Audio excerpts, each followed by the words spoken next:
اسلام آباد پاکستان میں افغانستان سے لائے جانے والے غیر ملکی اسلحے کے استعمال کے ثبوت ایک بار پھر منظر عام پر آ گئے۔ تفصیلات کے مطابق افغانستان سے لائے جانے والے غیر ملکی اسلحے کے استعمال کے ثبوت پھر منظر عام پر آئے۔ افواج پاکستان گزشتہ 2 دہائیوں سے دہشت گردی کے خلاف جنگ لڑ رہی ہے۔ 23 اور 24 اکتوبر کی رات سیکورٹی فورسز نے باجوڑ میں انٹیلیجنس کی بنیاد پر آپریشن کیا، جس میں 9 خوارجی اور ہائی ویلیو دہشت گرد سید محمد عرف قریشی استاد ہلاک ہوا۔ ہلاک ہونے والے خوارجیوں میں 2 خودکش بمبار بھی شامل تھے۔ اسلام آباد نامزد چیف جسٹس یحییٰ آفریدی کی تقریب حلف برداری آج ہوگی، جس میں صدر مملکت آصف زرداری ان سے حلف لیں گے۔ تفصیلات کے مطابق نئے چیف جسٹس کی تقریب حلف برداری کی تیاریاں جاری ہیں۔ نامزد چیف جسٹس یحییٰ آفریدی کی تقریب حلف برداری آج 11 بجے ایوان صدر میں ہوگی۔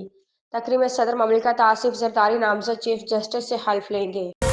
اسلام آباد وزیر اعظم شہباز شریف نے اسٹاک مارکیٹ میں پوائنٹس کی تاریخی سطح عبور کرنے پر قوم کے نام اہم پیغام جاری کر دیا۔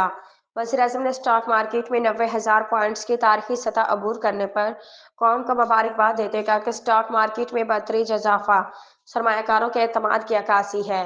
شہباز شریف نے کہا کہ 14 سال بعد اسٹاک مارکیٹ میں ایسا اضافہ معاشی ٹیم کی انتھک محنت کا نتیجہ ہے۔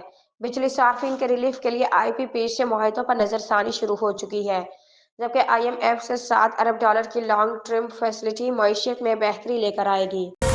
اسلام آباد سنجانی ٹول پلازہ پر نامعلوم افراد نے دہشت گردی کے مقدمہ میں گرفتار پاکستان تحریک انصاف PTI کے ملزمان کی قیدی وینز پر حملہ کر دیا۔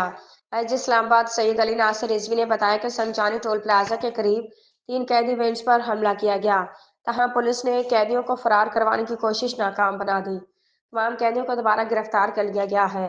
سید علی ناصر رضوی نے بتایا کہ حملے کے بعد کچھ قیدی وین سے فرار ہوئے تھے۔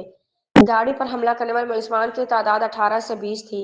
حملہ آوروں میں وزیر بہبود آبادی خیبر پختونخوا کا بیٹا بھی شامل ہے۔